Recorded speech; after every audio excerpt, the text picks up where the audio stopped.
اللهم قنا واصرف عنا شر ما قضيت اللهم قنا واصرف عنا شر ما قضيت. Pour la publicité de vos produits ou vos avis de communiquer sur Islah Media TV, contactez au 79 27 49 70 ou 70 20 30 00 ou encore 74 00 41 45. Islah Media TV, Islam pour tous et par tous. Sisa amena tanga sigi flanana no de qabla hanya ni ngalo mungala qabla ka ulle feni mogo minina na kasora wore kala kada fatiaka selikon obo glancho godi anga jaga obla yi ngon fe alhamdulillah an kelen ko fe ka kuma bada kan wala da flana mi no bambulo o de qabla ni modon qabla de ni fili do yi sura sedi konana o fili wala sa ka glan ibi tenduru ko flake nyoni ka salamu bla o tenduru ko flami ni bo ken nyoni ka salamu bla o le to ko qabla sujudu qabla salam na wala sa anga qabla sujudi fam ko sobe wajibi fa nga seli sunawdo sabla seli sunawde bato qabla bi mo sura seli kono yoro ni ya laje anye bada ke ko ba she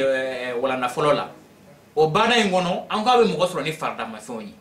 mais qabla ale be mo sura ni suna yiroti o de kama suna e minu suna e seli kono fangulu do folo seli suna ma jate nyongo no fe suna tan asuna folo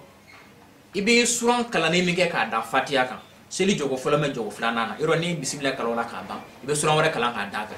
ibo suran kalane mi ke ka da bismillah ka we suna de i jole fene ko o suran kalan ko dafa na soro dor la tila bana fene tila o mana ki jo ko suran kalan ka da bismillah ka o fene ko suna seli yoro munum be gundu ina fo masalan seli fanani lanzara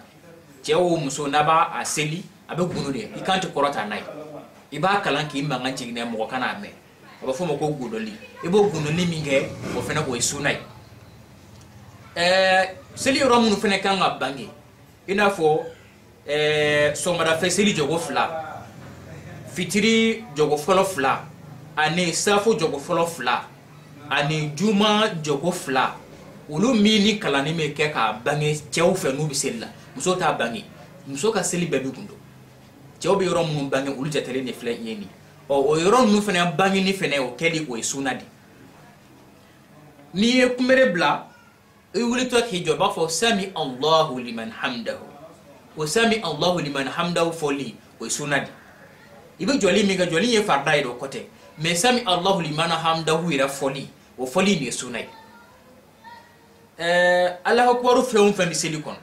iketo ki kumere minaw iketo ki tenda isingito iwuluto ki jo wafu Allahu akbar ulu Allah akbaru mumbi fo ife silicon ulu foli e sunna de sel mais Allah akbaru folo mi seli damine o faridai o tay ajatela o ulu to nunu be ko fesa Allah akbar folo en ko fe to nunu be sunna tayya kalani silicon o sunna tayya folo kalani o sunna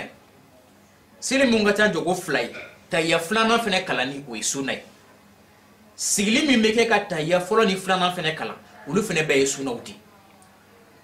seli suna damado munu ba kono o nume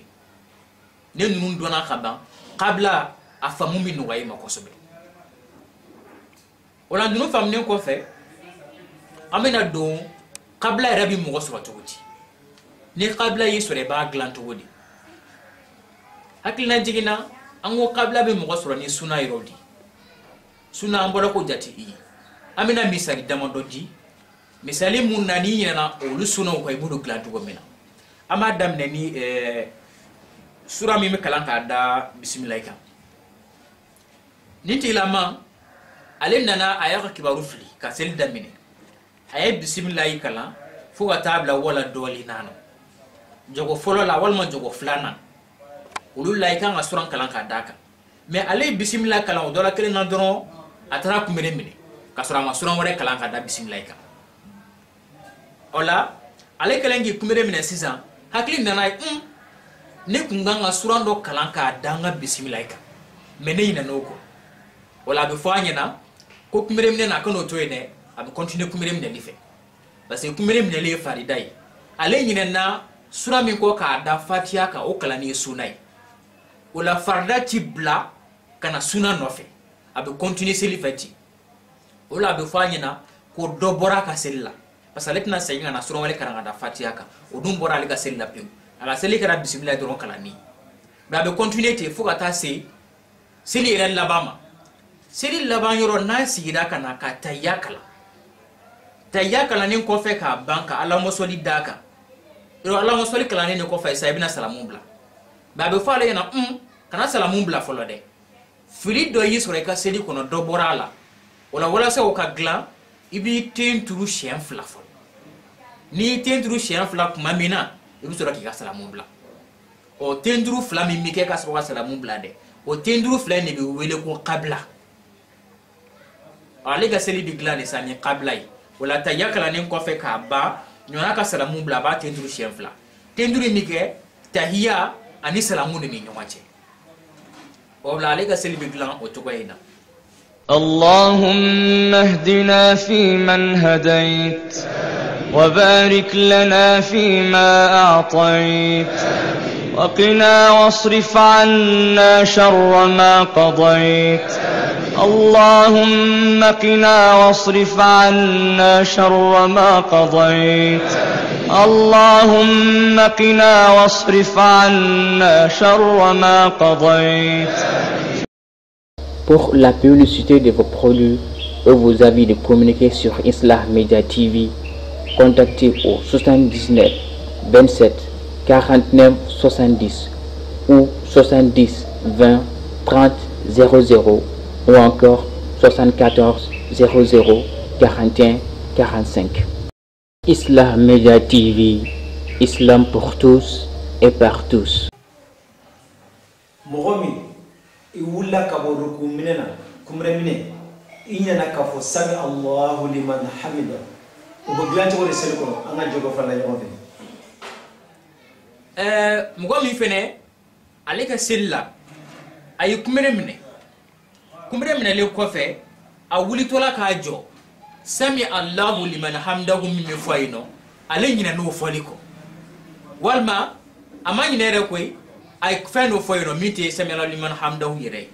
masalan ali wuli to ko Allahu akbar kasro sami Allahu liman hamdahu di kama foy wala be fanyana mugo mi nyina ko pew anali ka kiribe keni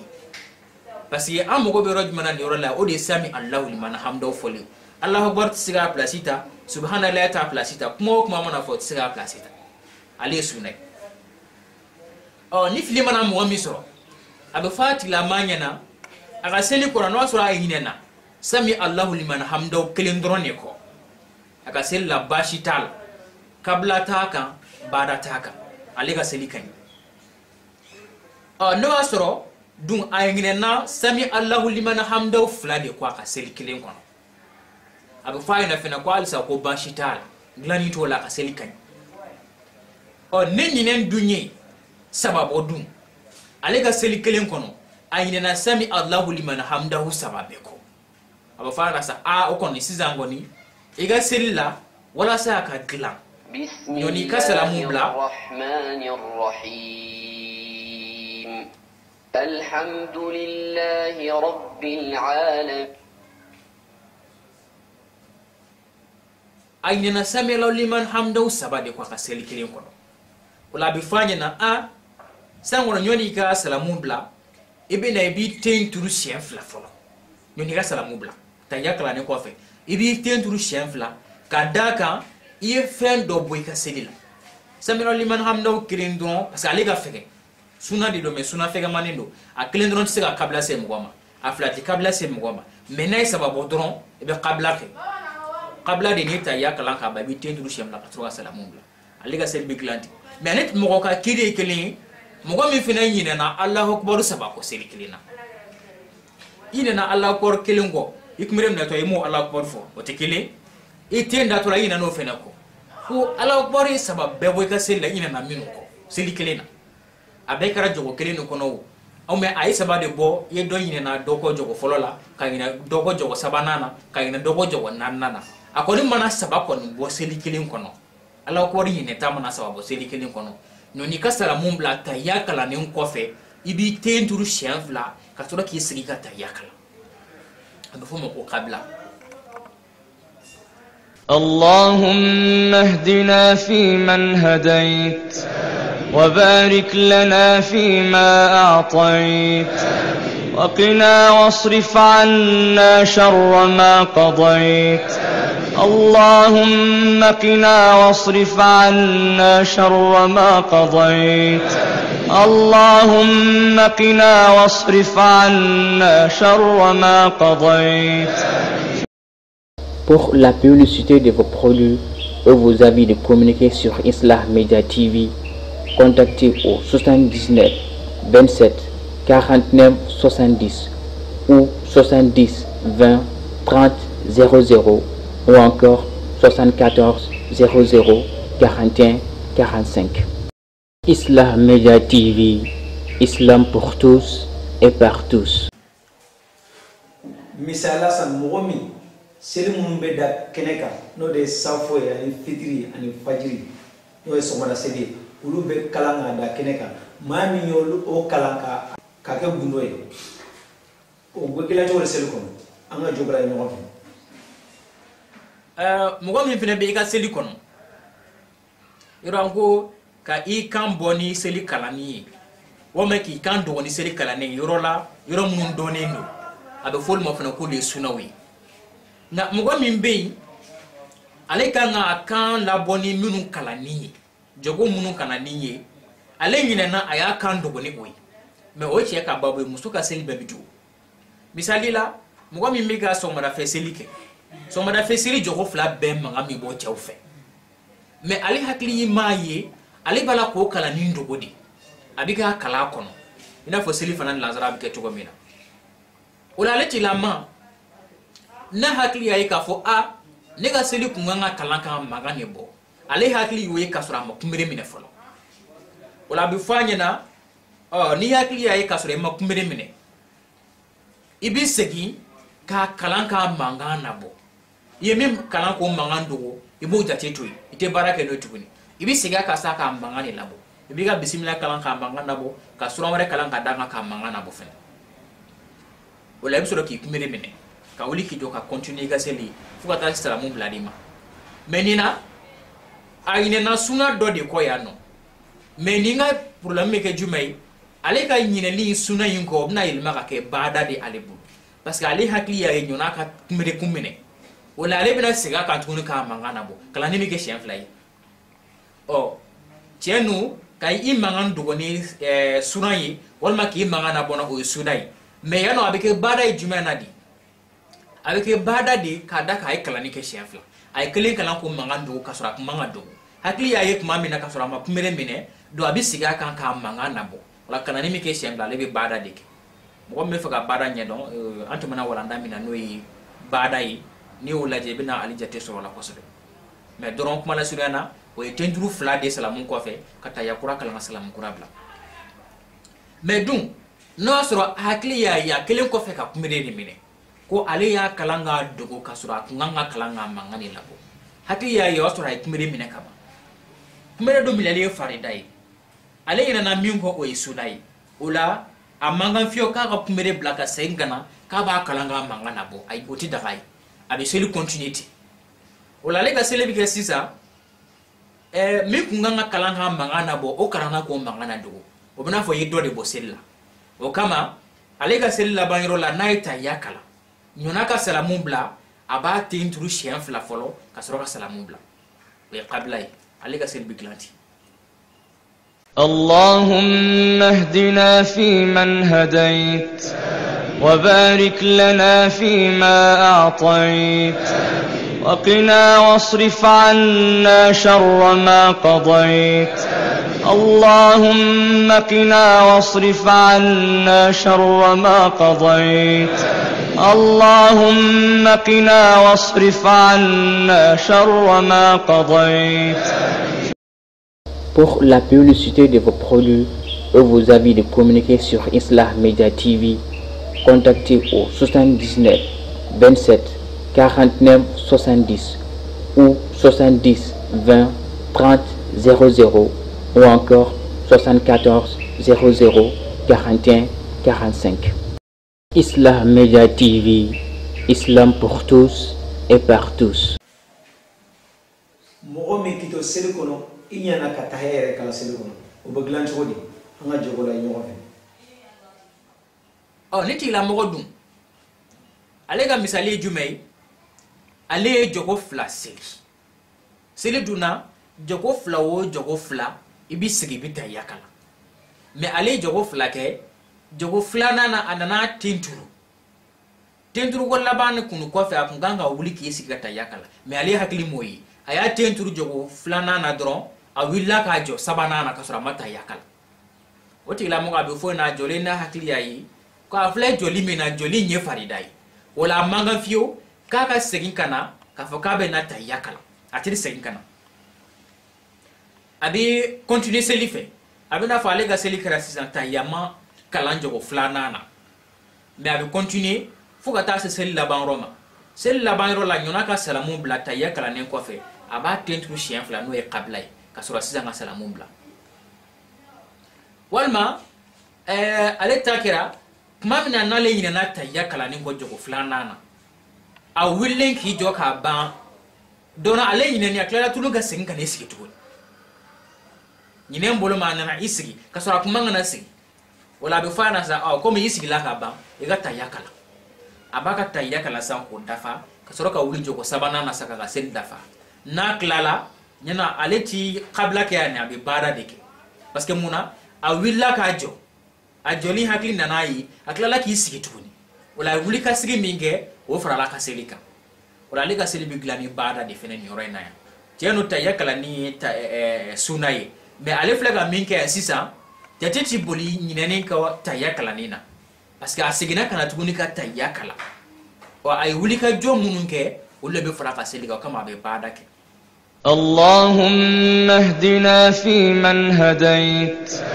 وبارك لنا فيما أعطيت وقنا واصرف عنا شر ما قضيت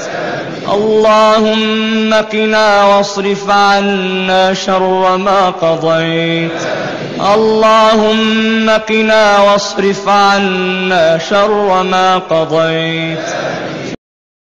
Pour la publicité de vos produits et vos avis de communiquer sur Islah Media TV,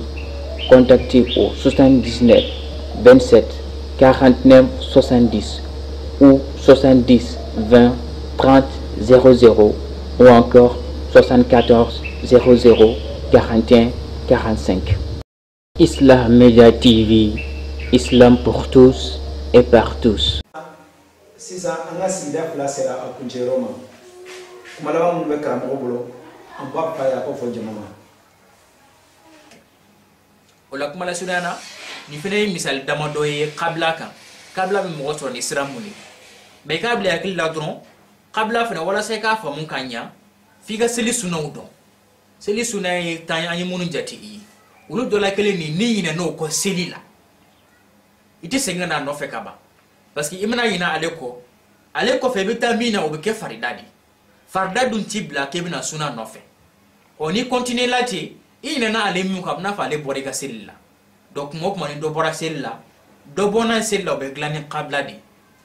de e kelen ko fe katta ya kalan joko labana nyoni ka salamu bla ibi tenturu shiam vla minke o tenduru fly ni to be wele ko qabla salam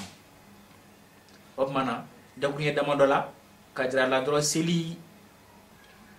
fem belebele bay filimini sur sella ka fo ko ka segin seli ere bela telinka jurumu bala parce que abna fati la mama ka seli nyini ka don seli ere hakka dodi ni filike seli kono ka fling glan ka sure masegaka mo be segin seli ka ni fili munu yi o fili ba damana o ti fili bay masala ni ga seli chena umba ye fano ka mi seli chena nyo wana mais seli re ma chien fiu e ga seli toyi ka kla ka segin seli ga parce que e fili do kala o ye fa mi fen jugo bay salamo ka ngoro ma je amima o kama akaka salame kelengele bela jelen ki jija nimi masega livre yu soro ka kala e ga sega video ko no soro ka laje wati kumuren ko na ki ski ka laje ka segi ka dina kala o yine me salame bela jelefe sabu la rabdo ami ni ga fe mun o do di nuni sedi fembele le bay mais mo de ba na fasoro mo mi abunya mo fene seli bunya bay mo mi ya ka seli nyini ka don nini soro sel la be glanda ni seli nyiro yini ni fene ni wala do ami kuma kunche ni fuli kanye kala si lage ba kelingele bela jelema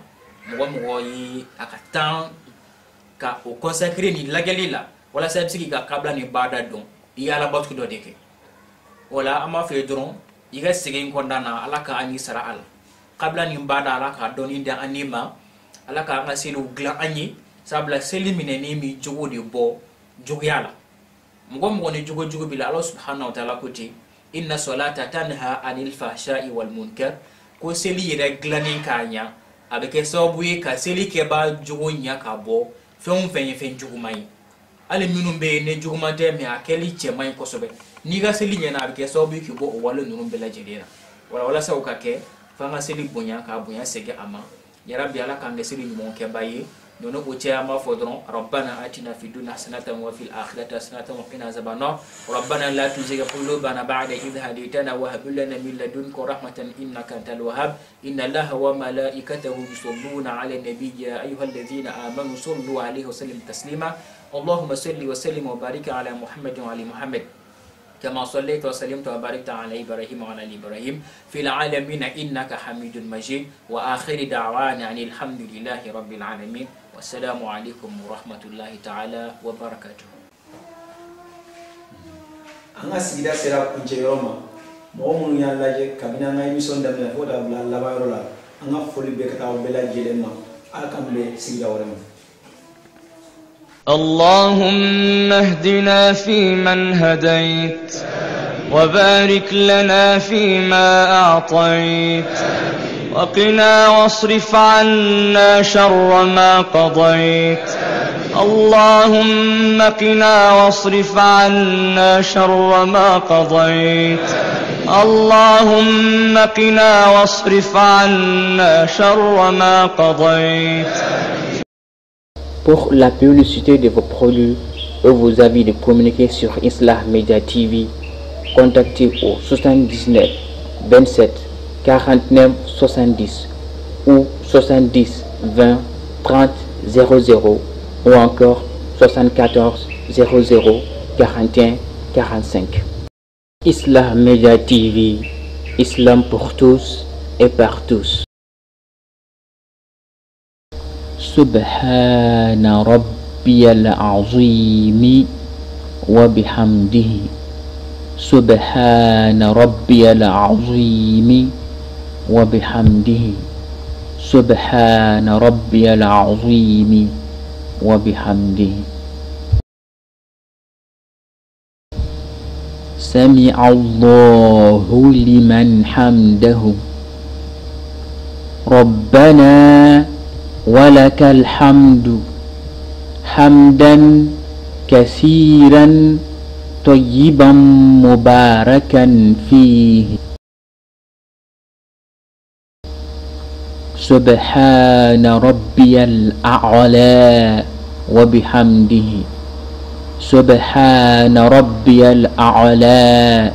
وبحمده سبحان ربي الأعلى وبحمده. اللهم اغفر لي وارحمني اللهم اغفر لي وارحمني اللهم اغفر لي وارحمني. التحيات لله الزاكيات لله الطيبة الصلوات لله. السلام عليك أيها النبي ورحمة الله وبركاته. السلام علينا وعلى عباد الله الصالحين.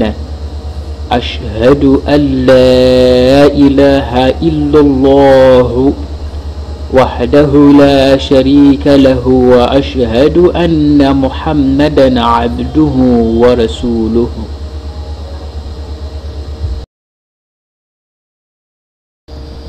اللهم صل على محمد وعلى آل محمد كما صليت على إبراهيم وعلى آل إبراهيم وبارك على محمد وعلى آل محمد كما باركت على إبراهيم وعلى آل إبراهيم في العالمين إنك حميد مجيد.